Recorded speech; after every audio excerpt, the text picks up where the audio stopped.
Many, if not most, consultants I work with tell me that they're not comfortable or happy with the level of referrals they receive.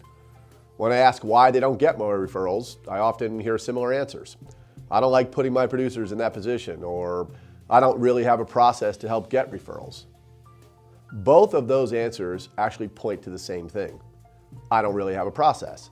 And if I don't have a process, I feel funny putting my producers in that position. Well, our goal with this section then is to never have you ask for referrals at all. That's a situation that makes you look needy, and that's never attractive. The introductions process will position referrals as another service you're providing and not as a favor you're asking for. And in fact, let's take a minute and look at those two words, referrals, introductions. While a person may feel strongly about offering a referral to you, they feel dramatically different about introducing somebody to you. Introductions are often who? People we're close to, friends or colleagues. Where referrals, I may have a relationship, but many times they're less significant. The change in mindset for your producer is dramatic, and so we need to start with your mindset here. This will also improve the quality of referrals you receive, believe me. We want this position so that your producers feel that they're actually doing their colleagues a disservice by not introducing you. The interesting point is that your producers are likely wondering how it reflects on them when they endorse you.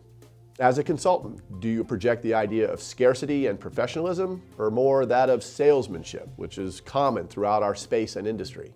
Moreover, who feels the accomplishment when you bring on a new producer? Is it you for getting a contract, or the producer because of the high-level professional relationship they've just entered into?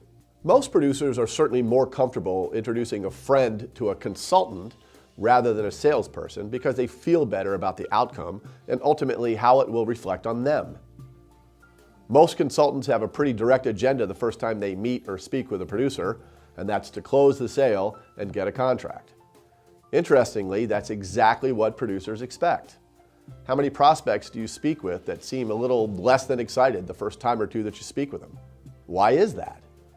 Their expectations are the same as always. They expect nothing different. So it's little wonder that our channel seems devoid at times of a professional and thought-out approach based on stewardship and professionalism. Can you imagine what would happen if your approach was different?